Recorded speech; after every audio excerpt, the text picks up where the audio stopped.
Éric Tegner, bonsoir. Bonsoir, merci de me recevoir. Bienvenue sur Sud Radio. Laurent Wauquiez a dit qu'il n'y aurait jamais d'alliance avec le Rassemblement National. Je vais y arriver, l'ex-FN. Il doit vous maudire aujourd'hui. Vous savez, il y a plus de la moitié des Républicains aujourd'hui qui disent qu'il n'y aura pas d'alliance, mais qui en privé disent que demain, s'il pouvait y en avoir, eh bien ils le feraient.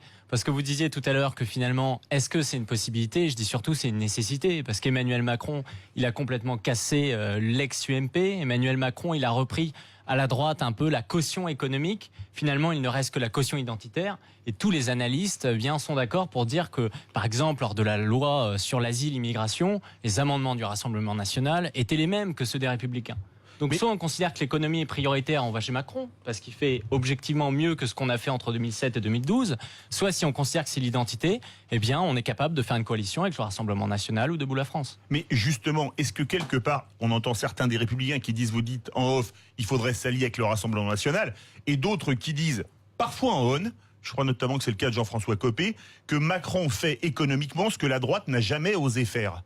Est-ce que quelque part, Macron, il vous a pas coupé complètement l'herbe sous le pied pour tout ce qui est électoral libéral, de droite libérale, ce qu'on appelait à l'époque la droite orléaniste? C'est après le monsieur 0,3% de la primaire, moi ça m'intéresse pas fondamentalement. C'est sûr que c'est pas un score énorme. Non mais c'est quand même comique de voir à chaque fois Jean-François Copé qui plaidait pour la droite décomplexée, d'un coup commencer à chaque fois à accuser de radicalisation Laurent Wauquiez quand même. C'est assez une ineptie. Après sur la question économique, Emmanuel Macron aujourd'hui n'est pas à la hauteur. Il n'est pas à la hauteur non plus de l'électorat libéral. Simplement, il est un peu meilleur que nous à l'époque aussi parce qu'il y avait la crise financière.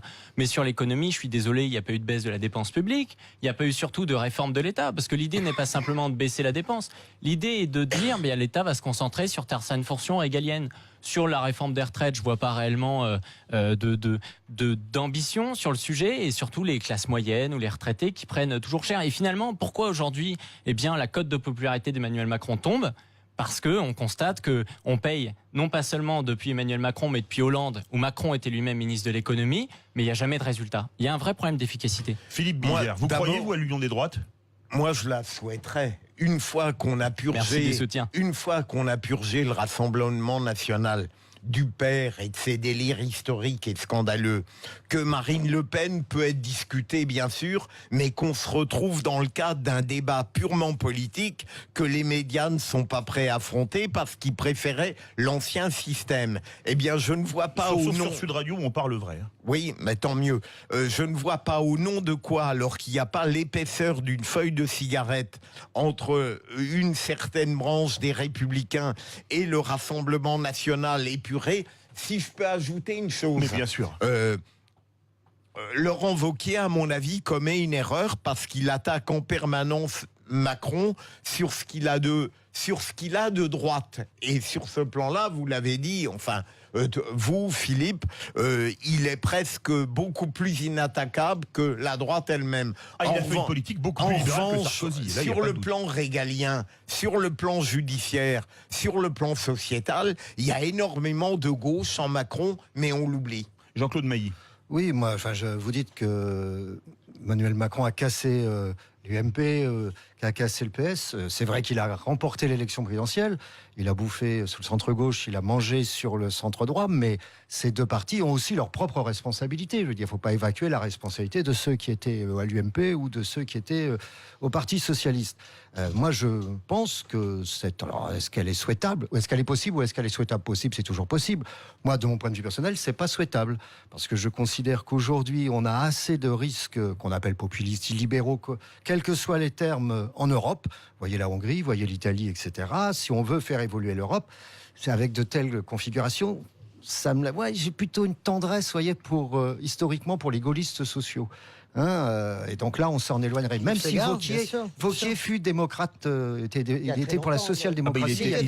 Il était avec Jacques Barrot au départ. Oui, mais il avait même créé un mouvement qui s'appelait Démocratie sociale, si ma mémoire est bonne, à l'époque. Françoise Degois, vous voulez réagir? Oui, je rigole, pardonnez-moi. D'abord, je ris pour deux choses. D'abord, j'aime infiniment... Dans le micro. J'aime infiniment la jeunesse, parce que la jeunesse, elle est pleine, mais j'ai du mal à comprendre le jeune homme que j'ai en face de moi, à qui ça ne pose absolument aucun problème, cette union des droites. Vous savez que c'est le grand fantasme, l'union des droites, c'est toujours le fantasme de l'extrême droite. Vous savez que dans l'histoire, les gens qui ont voulu faire l'union des droites, c'est à l'origine, on l'a fait autour de quoi? Autour des thèses les plus dures. On l'a fait jamais autour du centre démocrate, de la démocratie chrétienne. On l'a fait toujours autour de l'extrême droite. Donc, expliquez-moi, vous, jeune homme, dont j'apprécie Éric, expliquez-moi, vous, qu'est-ce qui vous passe par la tête pour imaginer que on va faire, c'est le rêve de Patrick Buisson, grand théoricien, avec toutes les dérives que ça, parce que vous dites sur l'immigration, etc., sur l'identité, mais qu'est-ce que c'est votre pensée exactement sur l'identité? Est-ce que vous pensez vraiment que entre vous, ça ne vous gêne à l'évidence pas d'avoir une alliance avec l'extrême droite qui pratique la préférence nationale, qui maintenant est au pouvoir en Italie, qui tweet même, comment dirais-je, des citations de Mussolini, je parle de Salvini sans aucun problème. Ça ne vous gêne pas donc de vous allier avec un parti qui pratiquerait la préférence nationale. Et donc, vous pensez vraiment que les gaullistes dont parle Jean-Claude Mailly, qui sont encore vraiment une sensibilité, les gaullistes sociaux, les chiraciens, la droite colbertiste, ce qui était quand même Nicolas Sarkozy, vous croyez vraiment qu'elle va accepter de partir sur un chemin que vous lui proposez, qui sera de toute façon le chemin qui favorisera une seule alliance de la droite, c'est-à-dire l'extrême droite? Éric Tegner. Vous savez, on est en démocratie. Ah, bien sûr. Et la chose aujourd'hui qui m'inquiète le plus, c'est l'abstention. Je pense qu'il y a un besoin de clarification. Macron, il a clarifié. Jean-Luc Mélenchon, il clarifie. Il a été élu par 43% des gens inscrits sur liste électorale. Oui, mais c'est un vrai problème. Non, mais qu'est-ce qu'il a clarifié? Il a réuni les bourgeois de gauche, les bourgeois de droite. Il a réuni la partie en fait de ce qu'on appelait l'UMPS à l'époque, le centre-gauche, le centre-droit, qui était capable à l'époque de voter des amendements. Et quand vous me posez la question de savoir si finalement l'union des droites c'est un fantasme simplement du Rassemblement national, je vous sortirai un sondage où il est dit que 66% des sympathisants, les républicains, souhaitent justement des alliances dès les européennes. Donc c'est le peuple qui souhaite ça, en tout cas le peuple de droite, qui veut une clarification. Et sur mes idées, aujourd'hui, je ne considère pas que le Rassemblement national est d'extrême droite. L'extrême droite, c'est quoi historiquement? C'est d'avoir des milices, c'est d'être anti-républicain. C'est ça l'extrême droite. Non, l'extrême droite, c'est la préférence nationale. C'est pas vrai. S'il vous plaît, Françoise Degois, vous êtes bien sur Sud Radio, c'est les vraies voix. On doit faire une courte pause, on se retrouve dans quelques instants. Les vraies voix Sud Radio. Philippe David. Vous êtes bien de retour dans les vraies voix sur Sud Radio avec aujourd'hui Philippe Bilger, Jean-Claude Mailly, Françoise Degois et notre invité jusqu'à 17h presque 30, Éric Tegner, candidat à la présidence des Jeunes des Républicains.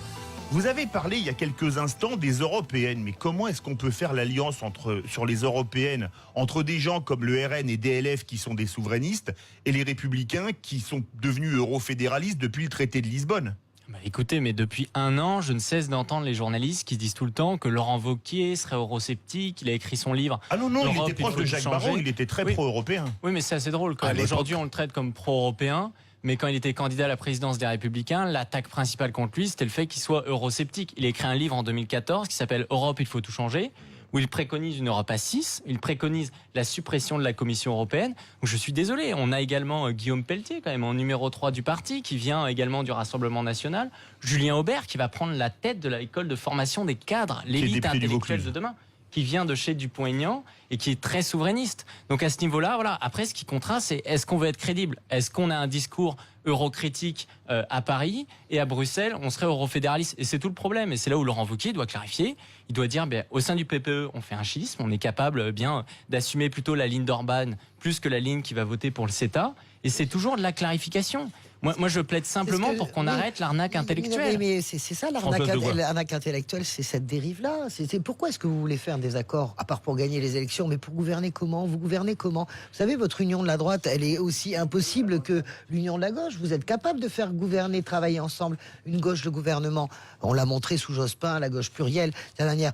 Mais vous ferez jamais l'union de toutes les gauches. Donc, quel est le but? Qu'est-ce qui vous pousse? L'union des droites, c'est impossible. Regardez vers quoi vous dérivez immédiatement. Vers Orban, vous pensez vraiment? Mais attendez, François, pourquoi vous diabolisez en permanence? Mais moi, je diabolise jusqu'au bout. Je diabolise, mais moi, c'est ma conviction. Mais j'entends bien, mais tout à l'heure, vous ne parliez pas de l'hypocrisie du système actuel, où on sait bien que Wauquiez adhère à toutes les idées qui ne sont pas scandaleuses du Front National sur le plan de la sécurité et de la justice. Bon, Sarkozy a fait ça en 2007, il a siphonné le Front National. Mais ça a changé. On va au 0826, on va au 0826 300 300. Fatima nous appelle du Lot et Garonne. Bonsoir Fatima. Bonsoir les voix, je trouve ça génial. Merci. Votre émission. Vous êtes génial aussi. Tous les soirs, je m'éclate avec vous. On vous écoute, Fatima. Eh bien, écoutez, moi je suis entièrement d'accord avec vous. De toute façon, pour moi, même si la droite s'allie, ça ne changera rien du tout. Et pourquoi? Parce que pour moi, ce sont tous des branquignoles, que ce soit tous ces gouvernements de gauche ou de droite. C'est des promesses, il n'y a jamais d'action. Alors Fatima, merci beaucoup parce qu'on n'a plus beaucoup de temps. Je vais faire réagir Éric Tegner. Vous avez parlé de l'abstention. Vous avez entendu ce que dit Fatima. À droite, à gauche, c'est tous des guignols. Totalement. Qu'est-ce que vous avez envie de lui répondre? Et j'entends Fatima et je suis assez d'accord avec elle. D'autant plus que les jeunes qui ont mon âge aujourd'hui tombent dans l'abstention parce que justement il y a un problème de clarification avec des gens qui vont dire eh bien pour ne pas s'allier, eh bien on va arnaquer les gens. Je pense que Laurent Wauquiez, s'il est arrivé au pouvoir demain, eh bien il a besoin d'une caution pour dire on va pas faire comme avec Sarko, on va pas trahir nos électeurs et donc en mettant par exemple Nicolas Dupont-Aignan au sein d'un gouvernement ou Marine Le Pen, eh bien c'est une garantie que par exemple sur l'immigration, eh bien on respecte les choses parce que c'est pas simplement une histoire d'alliance que je préconise, c'est pas une tambouille politique, c'est surtout dire à la gauche votre piège dans lequel vous nous mettez depuis des années et qui finalement nous sclérose intellectuellement parce que dès qu'on porte une thématique migratoire, on nous traite d'extrême droite, c'est terminé. Moi, c'est pas et ça, c'est fini. pas vous, et pour revenir sur ce que vous disiez tout à l'heure, c'est vous qui êtes minoritaire. On voit bien Merkel, Macron sont totalement isolés. Mais Même je suis pas Merkel, il a abandonné macroniste. De quoi Macron. vous me parlez? Il y a les mondialistes d'un côté, il y a les nationaux de que- l'autre. C'est très, c'est comme Mais ça. là, c'est l'heure Votre vision de- est trop binaire, mon petit. C'est l'heure de faire, non pas le réquisitoire, mais le verdict, mon cher Philippe Bilger. Convaincu ou pas du tout convaincu par nos vraies voix de Sud Radio? Le verdict. Eh Philippe bien, Rossi. écoutez, oui, la question était la suivante. Une union des droites est-elle possible? Et la réponse, oui, oui, à 68%. Vous pensez qu'une union des droites est possible? Alors, écoutez ce que disent les auditeurs sur Twitter. Jean, il est temps de faire à droite ce que Mitterrand a fait à gauche. Pour c'est Marie, bien. une union des droites, d'accord, oui, mais sans Le Pen ni Wauquiez. Voilà. Ça au moins c'est clair. Et sans le Pen évoqué, vous avez votre réponse. Mais Bravo. on aura. Ah, Alors on 68%. fera venir Marion. Alors. Ça, j'ai bien compris. J'ai bien compris tout ce qui se prépare. C'est gros comme du Merci gros ficelle, beaucoup, dites-le Eric. directement. Merci Non, mais beaucoup, Éric François, Tegner. on n'a Merci à pas vous. dit que c'était fin. Merci beaucoup Éric Tegner. Vous êtes bien sur Sud Radio. Ce sont les vrais voix. On se retrouve dans quelques instants. Merci.